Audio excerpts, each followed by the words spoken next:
দীর্ঘমেয়াদী অভিযোগ হলো জাস্ট শিবিরকে যেহেতু বলতে পারবে না যে শিবির ক্যারেক্টারলেস, শিবির ক্যাপাবল না, শিবির না ওই ক্যারেক্টারলেস নিয়ে বলেন ফেলেন না, কারণ কয়েকদিন আগে একজনের ব্যাপারে ধরা পড়ছে বানাইছিল যে রক্ষাটা, কিন্তু এটা প্রমাণিত হলো যে শিবির জামায়াতের নেতাকর্মীদের বিরুদ্ধে ধর্ষণের অভিযোগ আছে। এগুলো অভিযোগ তো অভিযোগ, কিন্তু প্রমাণ তো অলরেডি দ্যাট বয়, কোনো প্রমাণ তো নাই। ওই ছেলেকে জিসান বলে ছেলেটাকে কিন্তু গ্রেফতার করা হয়েছে, গ্রেফতার মানে প্রমাণ।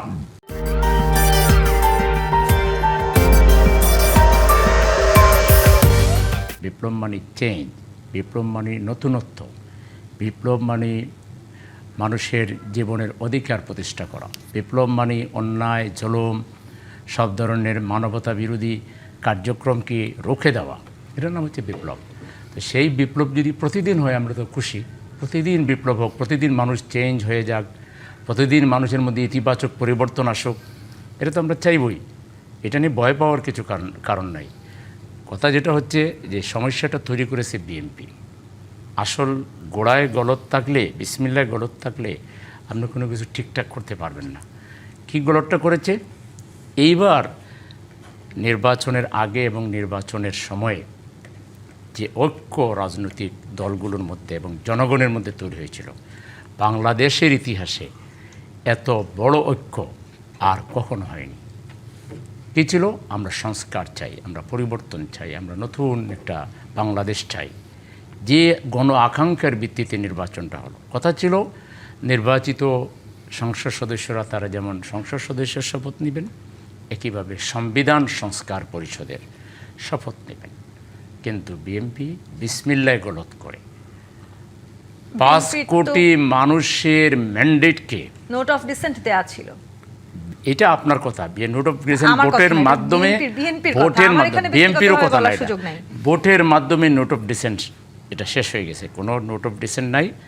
জনগণ রায় দিয়েছে হা ভোটের পক্ষে। হা ভোট মানে সংবিধান সংস্কার। এইটা না করে বিএনপি জুলাই ঐক্যের মধ্যে যে বিভাজন তৈরি করেছে, যে ফাটল তৈরি করেছে, যে চিড় দড়িয়েছে, এটা জোড়া লাগানোর কাজ একমাত্র তাদেরকেই কর্তব্য করবে। বিএনপি যদি তাদের বোল স্বীকার করে পার্লামেন্টে যদি এই সংস্কার পরিষদের শপথটা নিয়ে ফেলে, আবার দেখবেন এমন মজবুত ঐক্য হবে। এই মুহূর্তে সম্ভব বলে আসলে জামায়াত মনে করে, মানে বিএনপি এখন ভুল স্বীকার করে পার্লামেন্টে আবার নতুন করে শপথ নিবে, সেটি কি আসলে সম্ভব আপনি মনে করছেন? জামায়াত ইসলামী মনে করে অসম্ভব কি জিনিস? আইনই তো নাই। আইন কি? আইন তো হলো জনগণের অভিব্যক্তি আইন, সর্বোচ্চ আইন হলো জনগণ যেটা চায়, জনগণ যেটা প্রয়োজন আবার ভোট দিক বিএনপি, যে জনগণ সংস্কার পরিষদ চায় কিনা, শপথ চায় কিনা, তা আবার ভোট দিক তারা। এবং যে কোনো মূল্যে জনগণের যে রায়, জনগণের যে ম্যান্ডেট, এটাকে সম্মান দেখাতে হবে। এটা না দেখাইয়া আমরা ডাইনে বামে লোকদেরকে সরাই নেওয়ার, দৃষ্টি সরাই নেওয়ার কোনো কথা বললে তো লাভ হবে না। 80-র দশকে যে ভাষায় কথা বলেছি আমি, যে তোমার তক্তে তার আমি বুড়িগঙ্গার ভাষায় দেবো, এটা বলতে পারি না। ডেমোক্রেটিক পলিটিক্সে কতগুলো নর্মস আছে, সেই নর্মসগুলোকে আমাদের মানতে হয়। এবং এটা যদি আমরা সেই নর্মসগুলোকে জামায়াত ইসলামী এখন মানছে না, অভ্যস্ত না।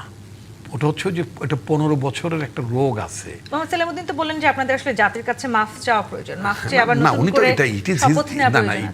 It is his right to claim ইট।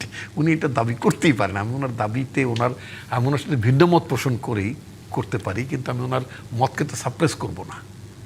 আমি মনে করি ওনার এই কথা বলার অধিকার আছে, কিন্তু ওনার এই অধিকারটা প্রয়োগ করার ক্ষেত্রে একবার ভাবতে হবে।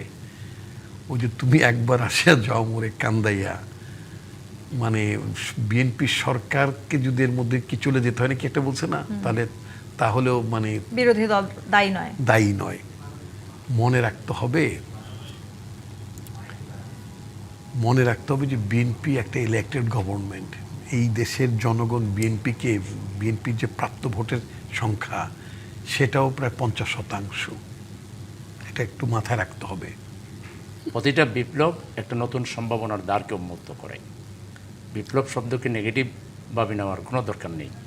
জামাত অস্থিতিশীলতা করার মতো রাজনৈতিক দল নয়। জামাত একটা সহিষ্ণু, জামাত একটা দূরদর্শী, জামাত একটা গণতন্ত্রের যে নর্মস আছে, সেই নর্মসকে মেনটেন করা একটা নিয়মতান্ত্রিক, গণতান্ত্রিক, সবচাইতে নিয়মতান্ত্রিক এবং গণতান্ত্রিক রাজনৈতিক প্রতিষ্ঠানের নাম হচ্ছে বাংলাদেশ জামাত ইসলামী।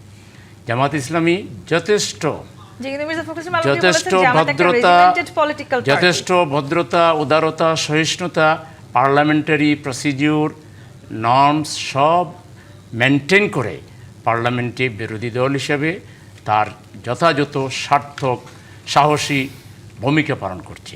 এই সাহসী ভূমিকায় যদি কেউ মনে করেন অস্থিতিশীলতা, তাহলে তিনি অস্থিতিশীলতাকে কী বলবেন সেটা আল্লাহ ভালো জানেন।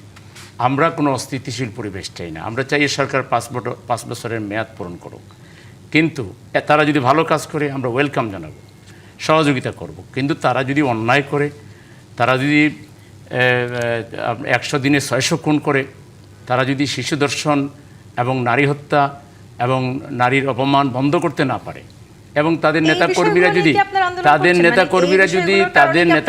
যদি আইন হাতে তুলে নেয়, এই যে ডাকে আপনি বলেন মাননীয় প্রধানমন্ত্রী শান্তির বাণী শুনিয়েছেন, কিন্তু তিনি যেখানে থাকেন তার থেকে কয়েকশো গজ দূরে এই রূপনগরে ঢাকা 16 আসনে জামাতের এমপি কর্নেল আব্দুল বাতেন সাহেব, তিনি তার নিজ এলাকার মসজিদে নামাজে যেতে পারছেন না।